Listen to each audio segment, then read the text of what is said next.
The fluorescent lights of Rosie's diner buzzed with a persistent, headache-inducing hum that Grace Smith had learned to tune out somewhere around her third double shift. It was 11:47 p.m.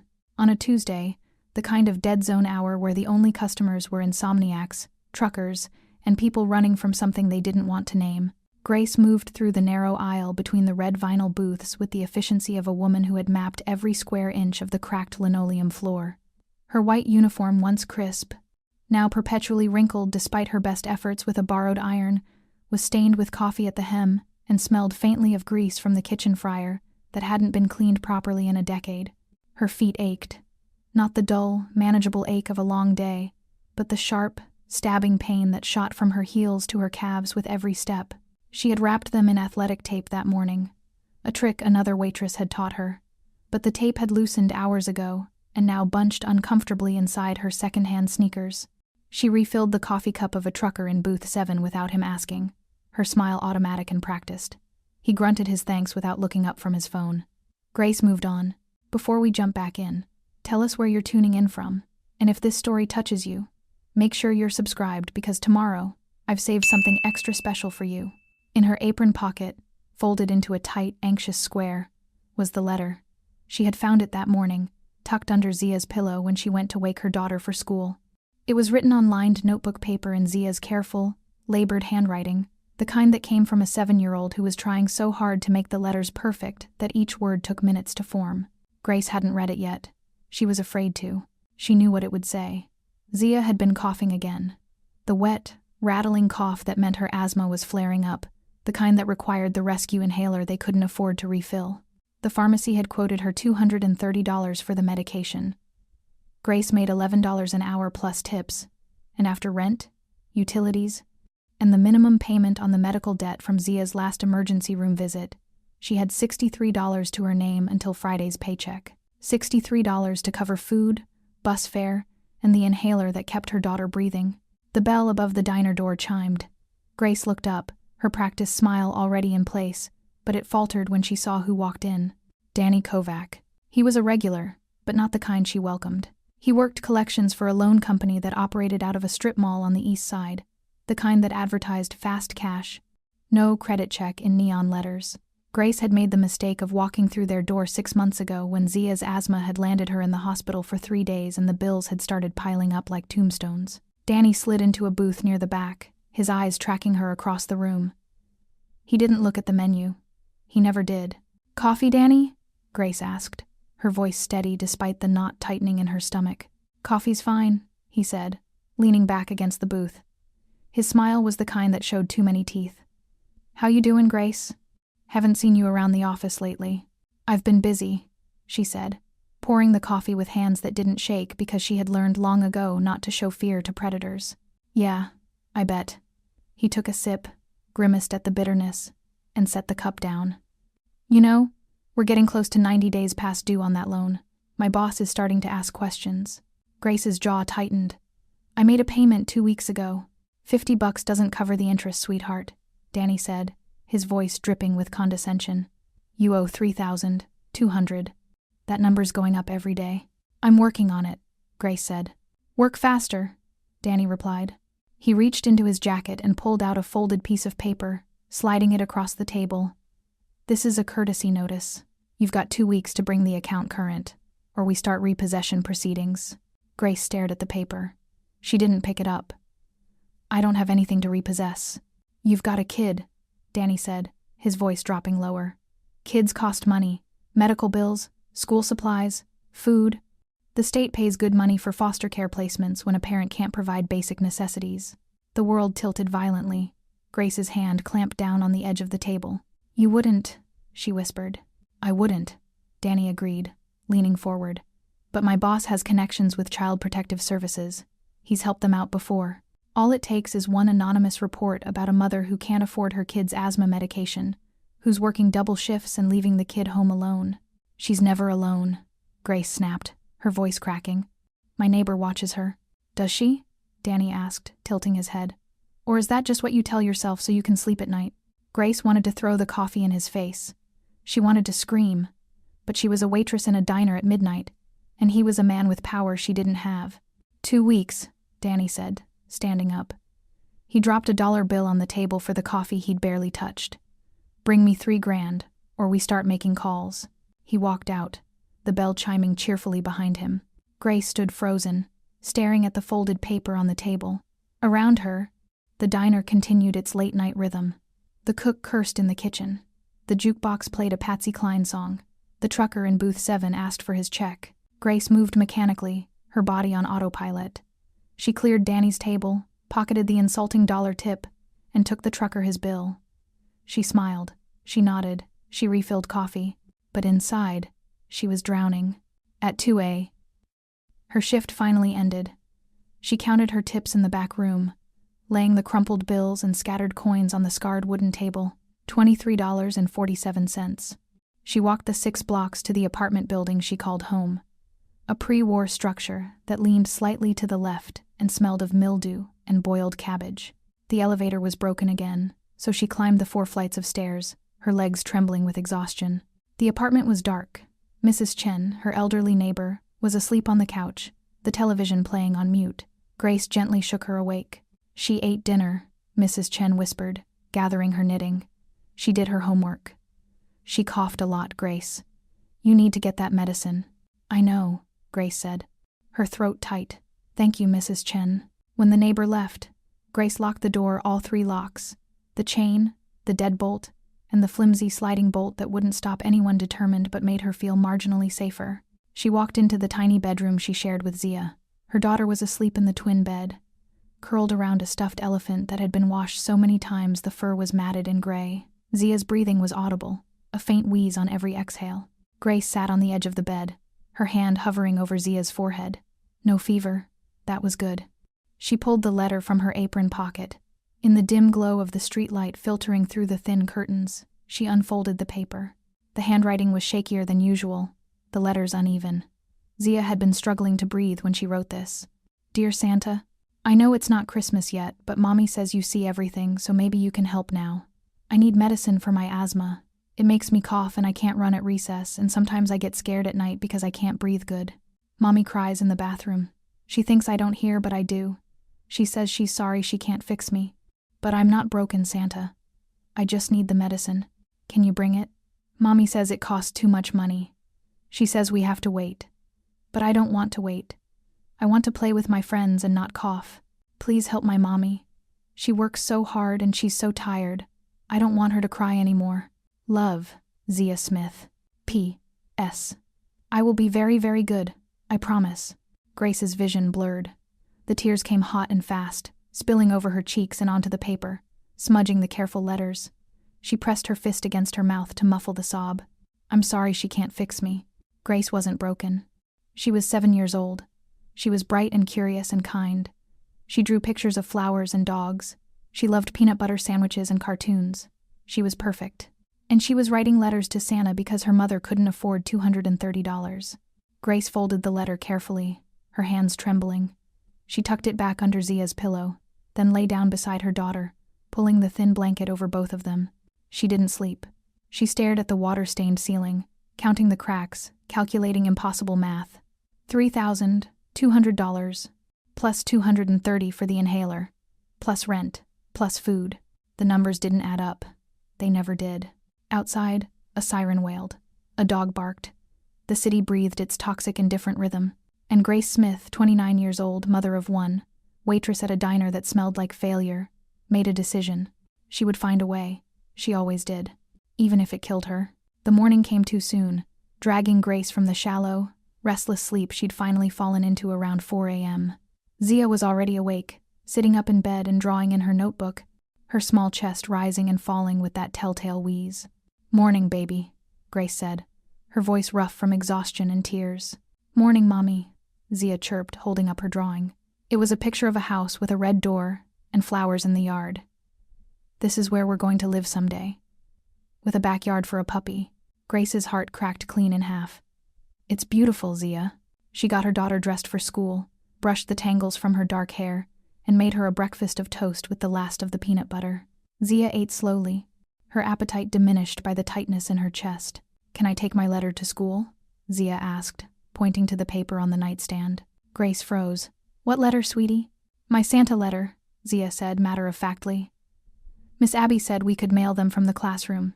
She has a special North Pole mailbox. Grace's throat closed. She couldn't let the teacher see that letter. She couldn't let anyone see the desperation written in her daughter's careful handwriting. How about you give it to Mommy? Grace said gently. I'll make sure Santa gets it personally. Zia's face lit up. Really? You promise? I promise. Zia handed her the letter, then grabbed her backpack too big for her small frame, making her look even tinier. Grace walked her the 3 blocks to the elementary school, holding her hand tight. At the gate, Zia turned and wrapped her arms around Grace's waist. I love you, Mommy. I love you more than the whole world, Grace whispered, kissing the top of her head. She watched Zia run into the schoolyard, her backpack bouncing. Then Grace turned and walked to the bus stop, the letter still clutched in her hand. She had 2 hours before her lunch shift at the diner started, 2 hours to figure out a miracle.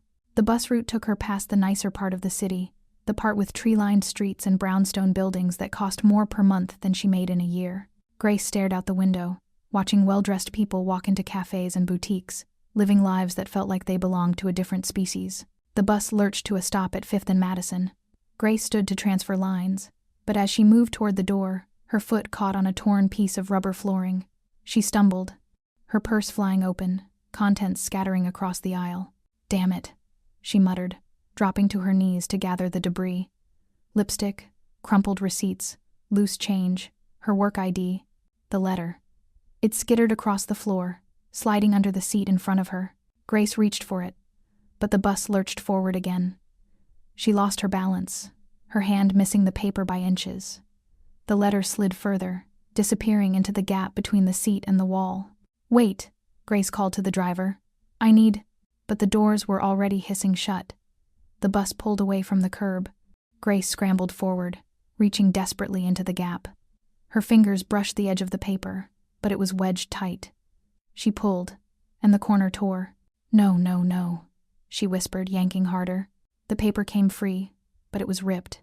Half of it remained lodged in the gap, unreachable. Grace stared at the torn piece in her hand. It was the bottom half, the part with Zia's signature and the P.S. The top half, the part with the plea for medicine, the part about her crying in the bathroom, was gone. The bus stopped again.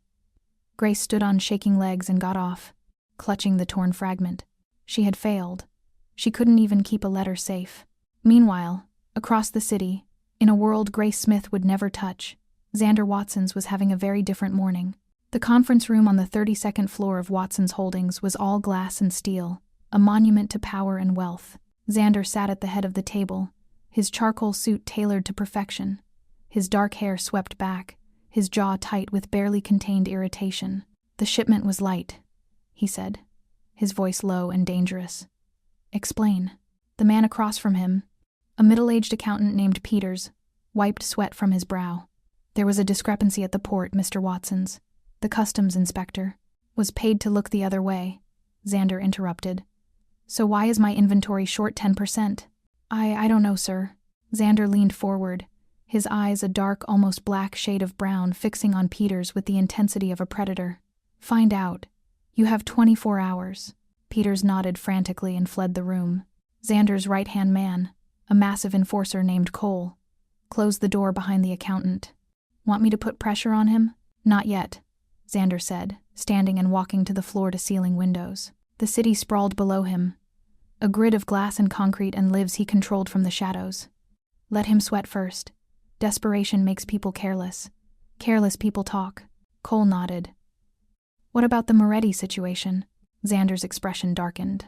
The Moretti family had been encroaching on his territory, pushing drugs into the neighborhoods he controlled. It was a direct challenge, one he couldn't ignore. Set a meeting, Xander said. Neutral ground.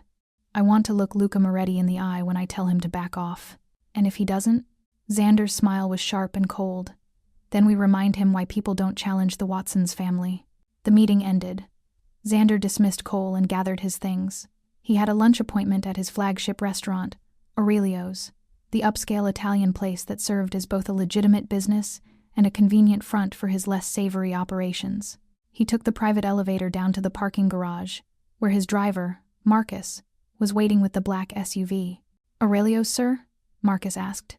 Yes, Xander said, Sliding into the back seat, he pulled out his phone, scanning emails and reports with the efficiency of a man who managed an empire that existed in both the light and the shadows. The drive was quick. Aurelio's was located in the heart of downtown, an elegant establishment with white tablecloths and a wine list that cost more than most people's monthly rent. Xander walked in through the back entrance, as he always did. The kitchen staff straightened instinctively when they saw him, their eyes dropping in respect and fear. He moved through the kitchen and into the dining room, where his manager, a slim man named Anthony, was waiting. "Mr. Watson's," Anthony greeted. "Your table is ready. The senators will be here in 10 minutes. "Good," Xander nodded. "And the private room?" "Prepared, sir." Xander walked toward the back of the restaurant, toward the hallway that led to the private dining rooms reserved for his most sensitive meetings. As he passed the host stand, something caught his eye. A piece of paper, folded and slightly crumpled, sitting on the polished wood surface next to the reservation book. Xander frowned. His restaurant was immaculate. Trash didn't sit on the host stand. He picked it up, intending to dispose of it. But as he unfolded the paper, his frown deepened. It was lined notebook paper, torn roughly in half. The handwriting was a child's, uneven and careful. "Dear Santa, I know it's not Christmas yet, but Mommy says you see everything, so maybe you can help now. I need medicine for my asthma. It makes me cough and I can't run at recess, and sometimes I get scared at night because I can't breathe good. Mommy cries in the bathroom. She thinks I don't hear, but I do. She says she's sorry she can't fix me. But I'm not broken, Santa. I just need the medicine." The letter ended there, torn mid-sentence. Xander stood frozen in the middle of his restaurant, holding a child's plea for help. His chest tightened in a way that had nothing to do with the bulletproof vest he sometimes wore under his suits. Mommy cries in the bathroom. "I'm not broken." He looked up at Anthony, who was hovering nearby. "Where did this come from?" Anthony blinked. I don't know, sir. It wasn't there this morning." Xander's mind worked quickly. The restaurant had been open for lunch prep. The cleaning crew had been in at dawn. Deliveries had come through the back. Someone had dropped this letter here. Accidentally or intentionally, he didn't know. But what he did know, with a certainty that settled into his bones like iron, was that he was going to find out who this child was, and he was going to fix it. Xander Watsons did not become the most powerful man in the city by ignoring his instincts. And right now, every instinct he possessed was screaming that this letter, this torn, desperate plea from a child who couldn't breathe, mattered. He stood in his office above Aurelio's. The letter spread flat on his mahogany desk, under the light of a brass lamp. The paper was cheap, the kind sold in bulk at dollar stores. The handwriting was painstakingly careful, each letter formed with the concentration of a child who was trying so hard to be good, to be worthy of help. Cole stood on the other side of the desk, his massive arms crossed over his chest. "Boss, with all due respect, we've got the Moretti situation heating up. We've got the shipment discrepancy. We've got—" "A child who can't breathe," Xander interrupted, his voice quiet but absolute. "And a mother who's crying in the bathroom because she can't afford medicine." Cole shifted uncomfortably. "It's not our problem." Xander looked up, his dark eyes cold. "It is now." He picked up his phone and dialed a number from memory. It rang twice before a woman's voice answered, crisp and professional. "Forensics." "Rebecca," Xander said. "I need you at Aurelio's. Now. I have something that needs analysis." "What kind of analysis?" "Handwriting, paper composition, anything that can tell me who wrote this and where they might be." There was a pause. "This is official business? Does it matter?" "No, sir. I'll be there in 20 minutes. Xander hung up. Rebecca Cho was the best forensic analyst money could buy, and she had been on his payroll for 5 years, providing the kind of expertise that made problems disappear and trails go cold. But this time, he wasn't trying to hide something. He was trying to find someone. Cole cleared his throat.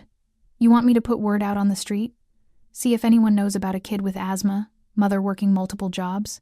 "Not yet," Xander said. "I don't want to spook her. If the mother is desperate enough that her daughter is writing letters to Santa, she's running from something. Debt collectors, maybe. Or worse. Or she's running a scam," Cole pointed out. "Could be a setup. Someone plants a sob story letter. You go looking for the kid, and it's a trap." Xander had considered that. But the letter didn't feel like a con. It felt real, raw, the kind of pain that couldn't be faked, especially not by a 7-year-old. "We'll verify everything," Xander said. "But we move carefully." Rebecca arrived 18 minutes later, carrying a sleek black case. She was in her mid-30s, sharp-featured, with her dark hair pulled back in a severe bun. She wore latex gloves before she even entered the office. "Show me," she said. Xander gestured to the letter. Rebecca approached the desk, her trained eyes already scanning the paper. She pulled out a magnifying glass, a UV light, and a small digital camera. "Where did you find this?" she asked, photographing the letter from multiple angles. "On the host stand at Aurelio's. This morning." Rebecca nodded, examining the torn edge. "The tear is fresh, less than 48 hours old. See how the fibers are still white? If this had been torn weeks ago, they'd be yellowed or dirty." She pulled out a small plastic bag and carefully transferred the letter inside. "The paper is standard wide-ruled notebook paper. You can buy it anywhere. The ink is blue ballpoint, probably a Bic or similar cheap pen." "Can you trace it?" Xander asked. "Not from the pen or paper," Rebecca said. "But handwriting analysis might give us an age range and psychological profile. And there's one more thing." She held the paper up to the light. Xander could see faint impressions on the surface, the ghost images of previous writing. "Someone used this notebook to write multiple letters or notes," Rebecca explained. "If I can enhance these impressions, I might be able to pull more information." "Do it," Xander said. "And Rebecca, I need this fast." She looked at him, her expression unreadable. "You're going soft, Watsons. I'm going to pretend I didn't hear that." Rebecca allowed herself a small smile. "I'll have preliminary results in 6 hours." While Rebecca worked her magic in the forensics lab she maintained in a nondescript building across town, Xander did what he did best. He gathered intelligence. He called in favors. He activated his network of informants, the people who lived in the cracks of the city, who saw everything and reported back to him. Bartenders, taxi drivers, shop owners, people who noticed the patterns of desperation. "I'm looking for a woman," Xander said into his phone, speaking to a contact named Jimmy who ran a pawn shop on the east side. Probably late 20s, early 30s. Working class. Has a daughter, around 7 years old, with asthma. Mother's struggling to pay for medication. That's half the city. "Boss," Jimmy said. "You got anything more specific?" "She's at the breaking point," Xander said. "The kind of desperate where she's one bad day away from doing something stupid. She might have come into your shop trying to pawn something." "I'll check my records," Jimmy said. "But boss, if she's that broke, she probably doesn't have anything worth pawning." Xander hung up and made the next call. And the next. He worked through his list systematically, casting a wide net. By the time Rebecca called him back that evening, Xander had compiled a list of 17 possible matches. Women with children, women struggling, women who fit the profile. "I've got something," Rebecca said without preamble. "The handwriting analysis confirms it's a child, age 6 to 8, right-handed. The pressure points suggest emotional distress. She was pressing hard on the pen, which indicates anxiety or fear." "What about the impressions on the paper?" "That's where it gets interesting," Rebecca said. "I enhanced the ghostwriting. There were multiple drafts of this same letter. The child rewrote it at least 4 times, trying to get it perfect. But there's also something else." Xander waited. "There's a partial address," Rebecca continued. "It's faint, barely visible, but I think the notebook was used to write down an address at some point. I can make out 4 and Lex and what looks like Apt 3. Lexington Avenue," Xander said. "Apartment 3-something. That's my guess. It's not much, but it's a start." Xander pulled up a map on his computer. Lexington Avenue ran for miles through the city, but if he cross-referenced it with his list of 17 women, he could narrow it down. "Good work, Rebecca. Send me everything." He spent the next 3 hours eliminating names. 2 of the women on his list lived on Lexington. One was in her 50s, too old to have a 7-year-old. The other was Grace Smith, age 29, who worked at Rosie's diner. Xander pulled up everything he could find on Grace Smith. It wasn't much. No criminal record. No social media presence. She was a ghost, the kind of person who moved through life trying not to be noticed. But there was one piece of information that made his chest tighten. A medical collections notice filed 3 months ago for a pediatric emergency room visit. The patient name was redacted, but the hospital was Street, Catherine's, and the amount owed was $12,400. Asthma attack, Xander thought. Had to be. He picked up his phone and called Cole. "I need you to go to Rosie's diner tomorrow morning. There's a waitress there named Grace Smith. I want to know everything about her, where she lives, where her daughter goes to school, who she talks to." "But Cole." "Yeah." "Boss, Don't scare her. I want surveillance only. No contact. You got it. Xander hung up and looked at the letter again, now safely preserved in Rebecca's evidence bag. I'm not broken, Santa. I just need the medicine. He reached into his desk drawer and pulled out a leather-bound checkbook. He wrote out a check for $15,000, enough to cover the medical debt and the medication with room to spare. Then he stopped. If he just sent money, Grace would be terrified. She'd think it was a mistake, or worse, a trap. She'd run, and he'd lose any chance of helping. No. He needed a different approach. He needed to meet her, to see her, to understand what he was dealing with, and then he would decide how to fix this. Grace's shift at Rosie's diner started at 6 a.m. She had been awake since 4:30, unable to sleep, her mind churning through impossible calculations. She had counted her tip money again, $23.47. She had checked her bank account, $39.12. The inhaler cost $230.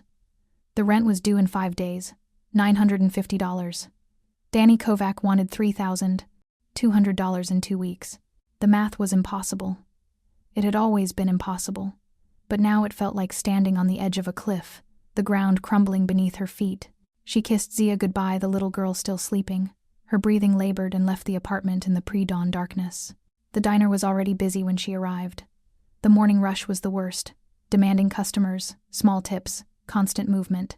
Grace tied on her apron, poured coffee, took orders, smiled until her face ached. At 8:47 a.m., the bell above the door chimed. Grace looked up from the coffee pot and froze. The man who walked in didn't belong in Rosie's diner. He was too clean, too polished, too expensive. He wore a black wool coat over a tailored charcoal suit, and his shoes were leather, the kind that cost more than her monthly rent. But it wasn't his clothes that made her stare. It was his presence. He moved through the diner like he owned it, like he owned the air itself. People instinctively moved out of his way.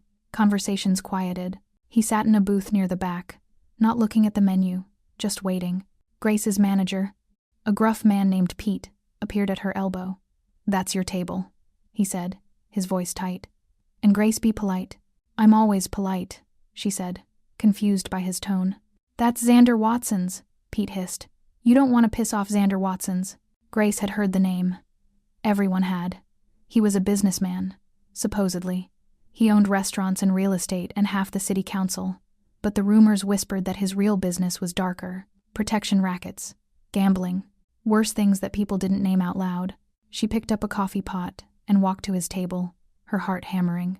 "Good morning," she said, her voice steady despite the fear clawing at her throat. "Coffee?" Xander looked up at her, and Grace felt the full weight of his gaze.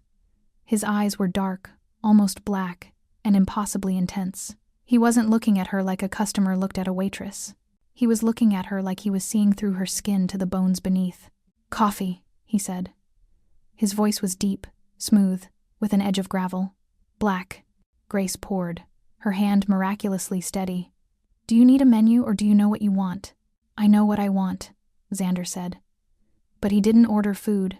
He just watched her. Grace shifted uncomfortably. "I'll give you a minute to decide." She turned to walk away, but his voice stopped her. "Grace Smith." She froze, turned back slowly. "How do you know my name?" He gestured to her name tag, but Grace knew that wasn't why he knew. The name tag said, Gracie. Only her manager and the official paperwork used her full name. "You look tired," Xander said, ignoring her question. "I work double shifts," Grace replied, her defenses rising. "Tired comes with the territory. How's your daughter?" The world stopped. Grace felt the blood drain from her face. "Excuse me?" Xander reached into his coat pocket. Grace's hand instinctively moved toward the coffee pot, ready to use it as a weapon if she had to. But what he pulled out wasn't a gun or a knife. It was a piece of paper, carefully preserved in a clear plastic sleeve. He laid it on the table between them. Grace looked down and felt her knees buckle. It was Zia's letter, the top half that had disappeared on the bus. "Where did you get that?" she whispered. "It was left at my restaurant," Xander said. "Aurelio's." "Do you know how it got there?" Grace's mind raced. She had never been to Aurelio's. It was the kind of place she walked past and didn't even look at because it was so far outside her reality. I lost it," she stammered. "On the bus. Someone must have found it and brought it to me." Xander finished. Accidentally or on purpose, I don't know. But it reached me. And now I'm here. Grace sank into the booth across from him without asking permission. Her legs wouldn't hold her anymore. "What do you want?" she asked, her voice barely audible. "I want to help." Grace laughed. A bitter, broken sound. "Men like you don't help people like me. What's the catch? What do you want in return?" Xander leaned back, studying her. "You're right to be suspicious. In my world, nothing is free. But this isn't business, Grace. This is—" He paused, seeming to search for the right word. "Personal," he finished. "Why?" Grace demanded. "Why would a man like you care about a letter from a 7-year-old? Xander was quiet for a long moment. When he spoke, his voice was softer, almost vulnerable.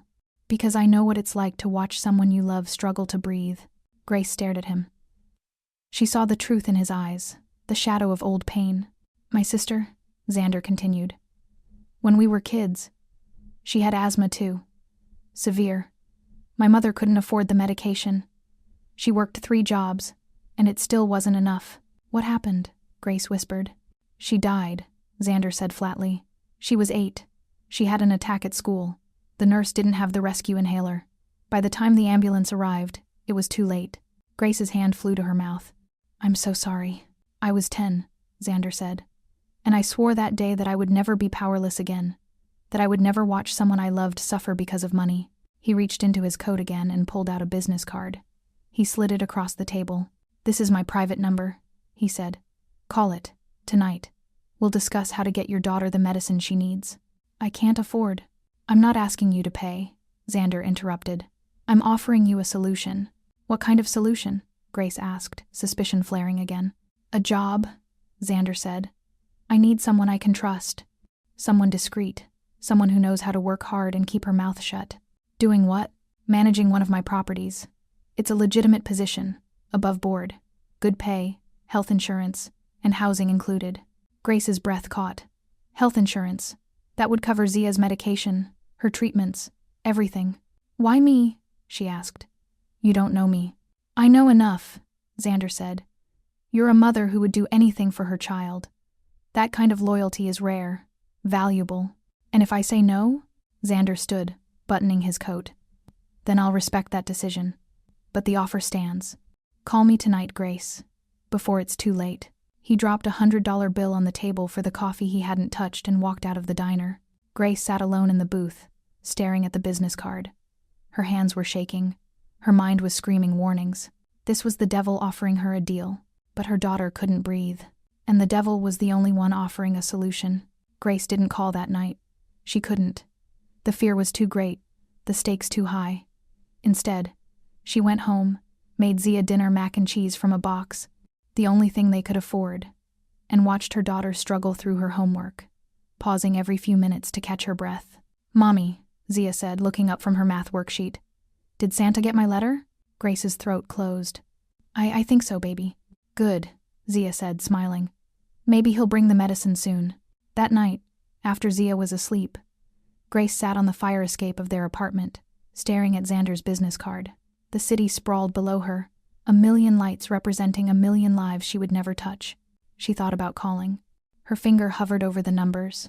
But then she thought about what it would mean to work for a man like Xander Watson's.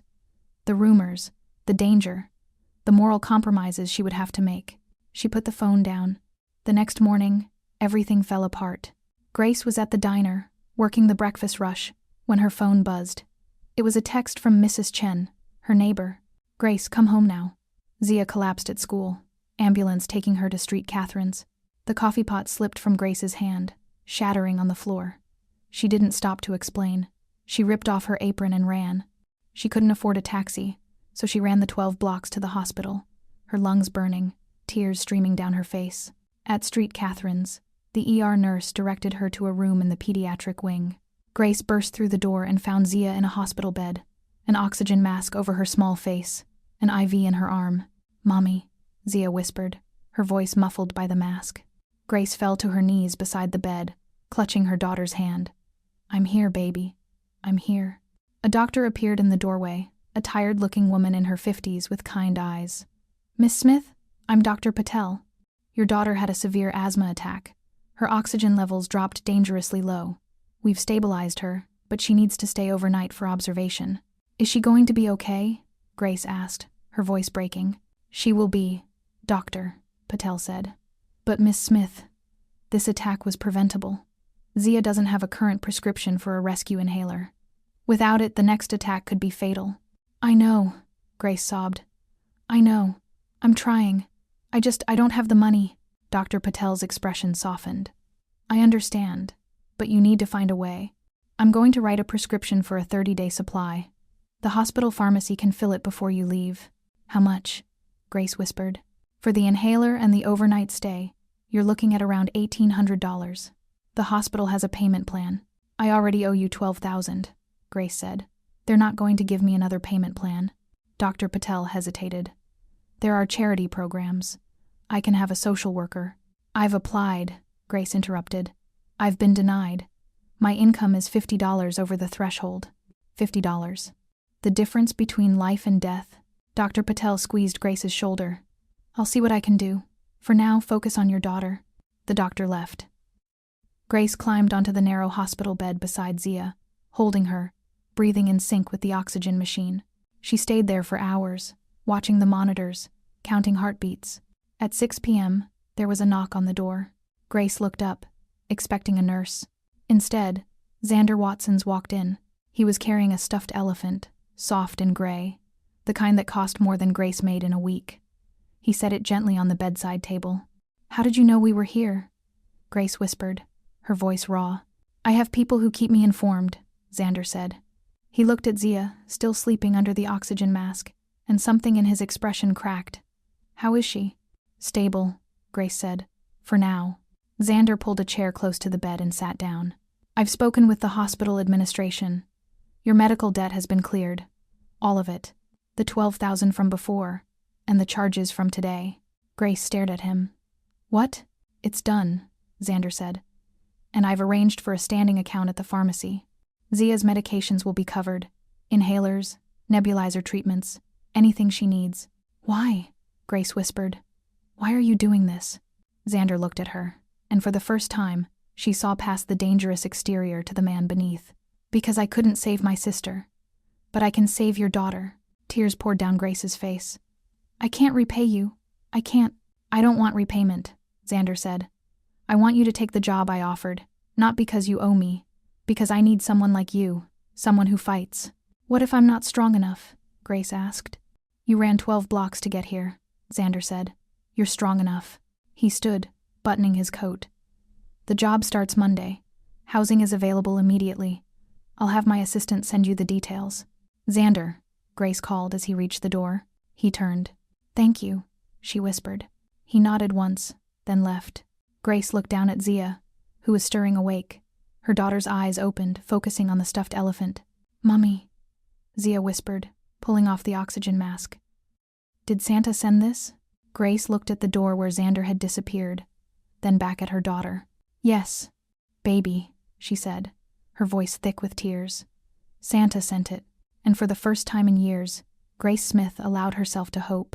The apartment Xander provided wasn't just housing, it was a revelation. Grace stood in the doorway of the 3-bedroom unit on the Upper West Side. Zia's small hand clutched in hers, and felt like she had stepped through a portal into someone else's life. Floor-to-ceiling windows looked out over Central Park. The kitchen had granite countertops and appliances that gleamed like jewelry. The hardwood floors were polished to a mirror shine. This can't be right, Grace whispered to Cole, the massive man who had escorted them from the hospital. This is too much.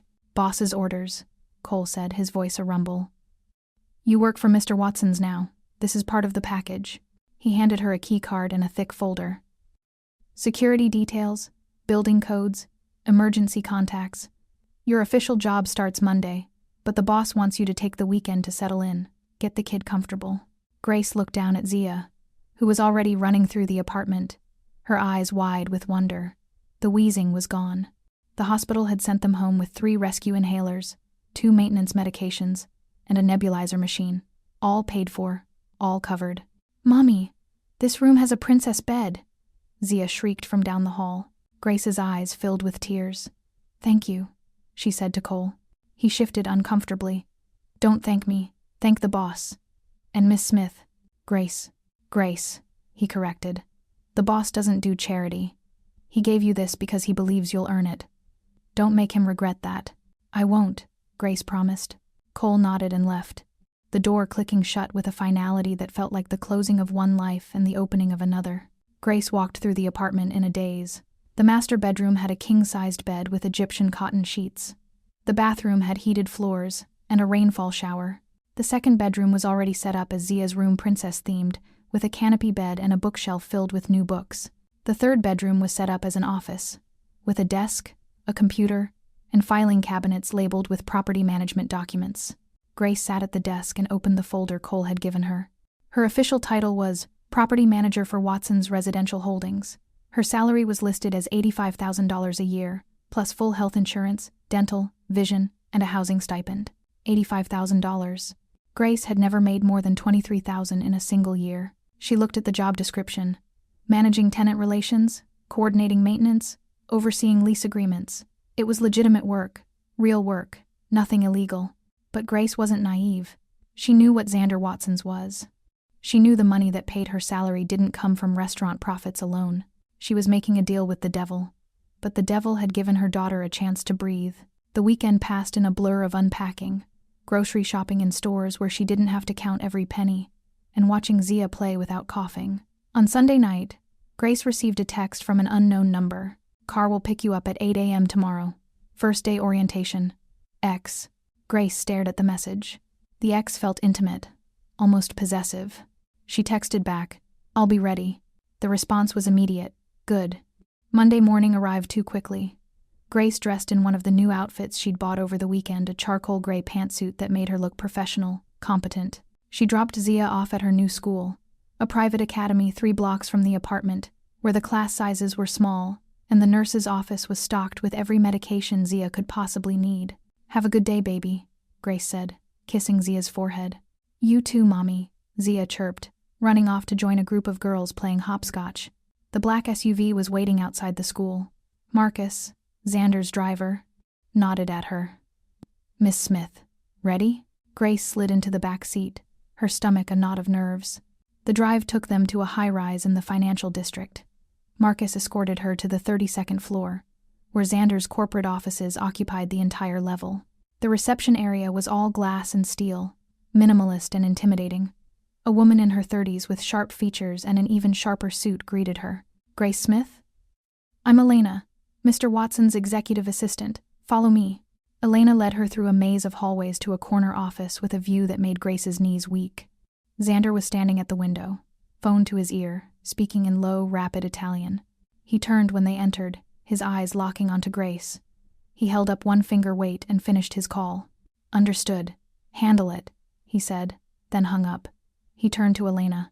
"Give us the room." Elena nodded and left, closing the door behind her. Xander walked to his desk and gestured to the chair across from him. "Sit." Grace sat, her back straight, her hands folded in her lap. "How's Zia?" Xander asked. "Good," Grace said. "Better than she's been in months. She loves the new school." "Good." Xander opened a folder on his desk. "Let's talk about your job. You'll be managing 5 properties in Brooklyn and Queens. 3 are residential apartment buildings. 2 are mixed-use commercial spaces. Your job is to keep the tenants happy, the buildings maintained, and the profit margins healthy." "I've never done property management before," Grace admitted. "You've managed a household on poverty wages while working double shifts," Xander said. "You can handle this. Elena will train you this week. You'll shadow her, learn the systems." Grace nodded. "Okay." Xander leaned back in his chair, studying her. "You're afraid of me." It wasn't a question. "Yes," Grace said honestly. "Good," Xander replied. "Fear keeps you sharp. But Grace, I need you to understand something. I didn't bring you into my organization to hurt you. I brought you in to protect you." "Protect me from what?" Xander's expression darkened. "From men like Danny Kovac." Grace's blood ran cold. "How do you know about Danny?" "I know everything about you," Xander said. "The $3,000 debt to a predatory loan company, the threats, the intimidation.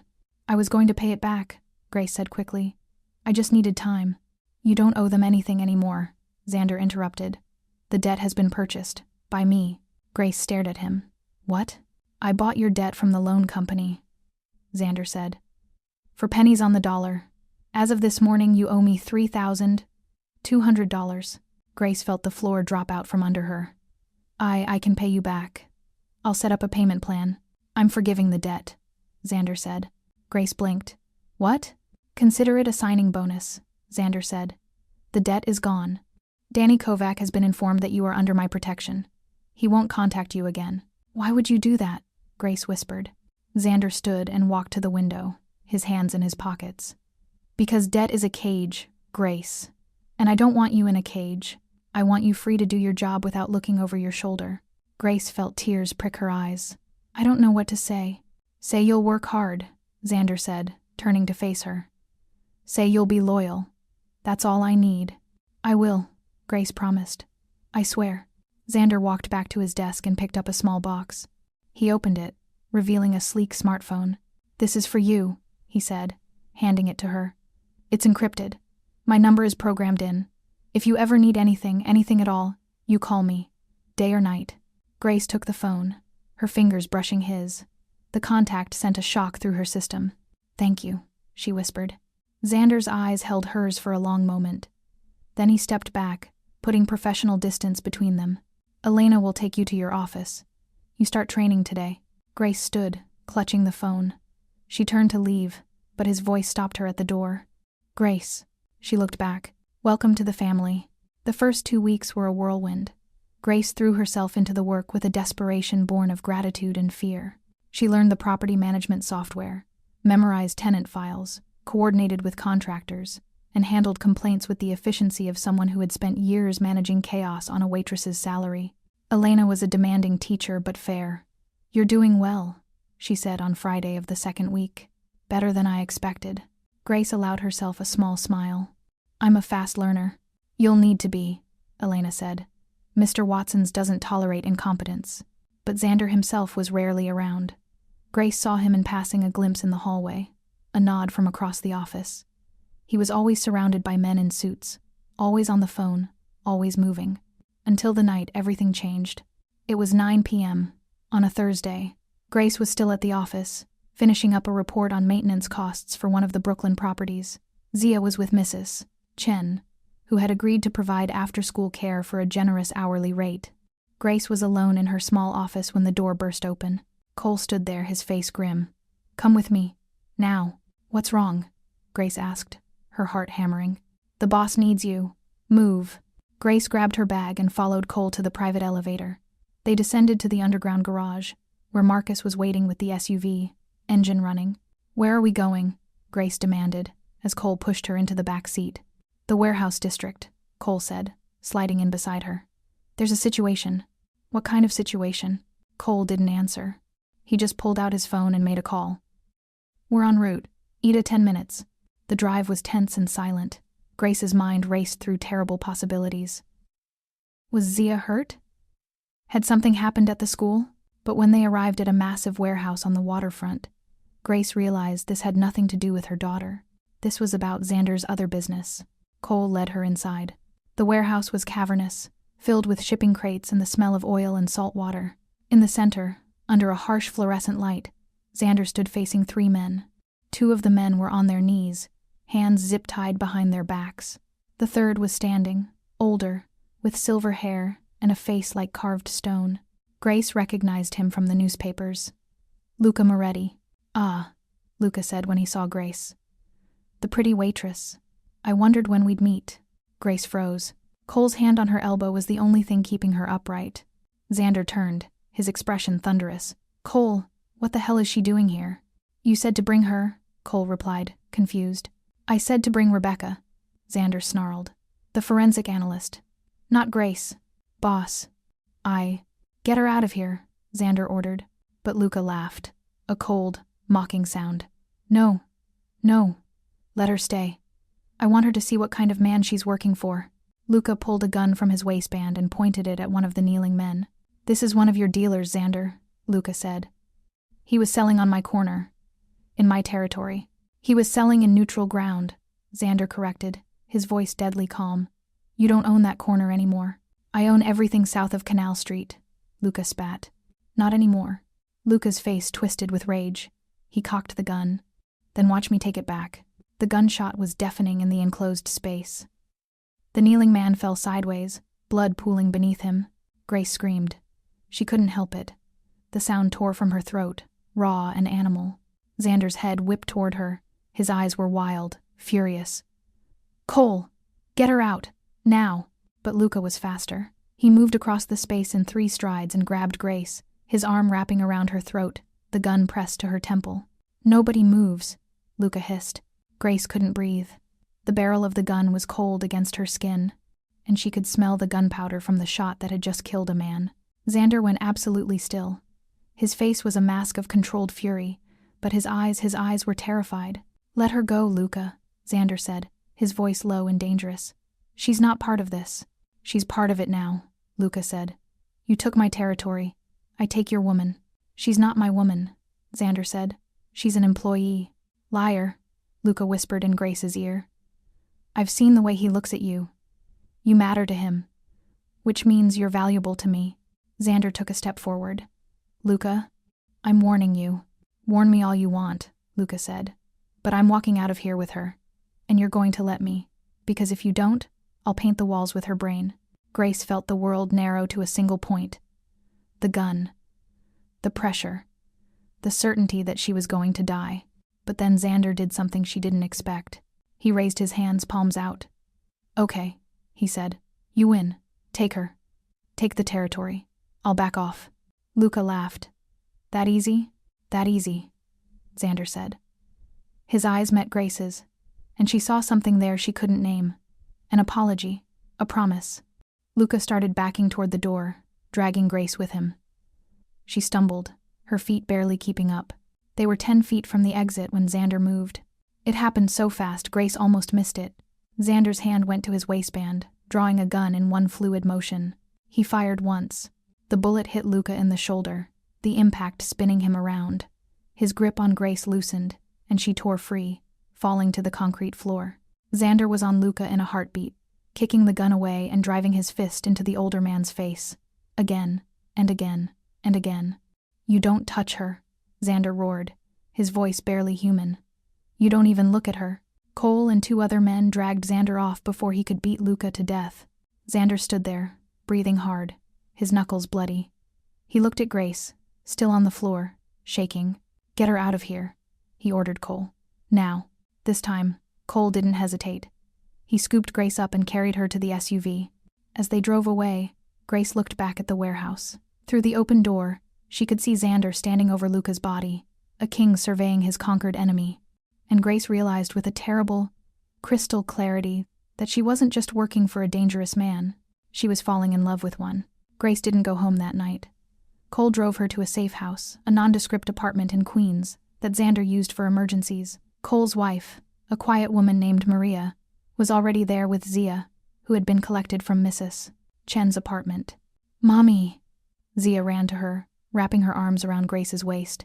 Grace held her daughter, breathing in the scent of her shampoo, grounding herself. "Is everything okay?" Maria asked gently. "No," Grace said honestly, "but it will be." Maria didn't press. She showed Grace to a bedroom, where Zia was already yawning. Grace tucked her daughter into bed, singing a lullaby until Zia's breathing evened out into sleep. Then Grace went to the bathroom, locked the door, and threw up. She sat on the cold tile floor, shaking uncontrollably. She had seen a man die. She had felt a gun pressed to her head. She had watched Xander transform into something violent and terrifying. And the worst part, the part that made her sick with self-loathing, was that when he had beaten Luca Moretti for touching her, a part of her had felt safe. There was a soft knock on the bathroom door. "Grace?" It was Xander's voice. Grace stood, washed her face, and opened the door. Xander stood in the hallway, his shirt untucked, his knuckles bandaged. He looked exhausted. "Are you okay?" he asked. "No," Grace said. "Are you?" "No." They stood there, 2 feet apart, the weight of the night pressing down on them. "I'm sorry," Xander said. "You should never have been there. Cole misunderstood my orders. It was a mistake." "What happened to Luca?" Grace asked. "He's alive," Xander said. "Barely. I sent a message to the Moretti family. They're backing off. The war is over. You could have killed him." "I wanted to," Xander admitted. "When he put that gun to your head, I wanted to rip him apart with my bare hands." Grace felt something shift inside her chest. Why? Xander stepped closer. Because you're not just an employee, Grace. You know that, don't you? I don't know anything anymore, Grace whispered. Xander reached out, his bandaged hand cupping her cheek. I'm not a good man. I've done terrible things. I will do more terrible things to protect what's mine. I'm not yours, Grace said, but the protest was weak. Aren't you? Xander asked, his thumb tracing her lower lip.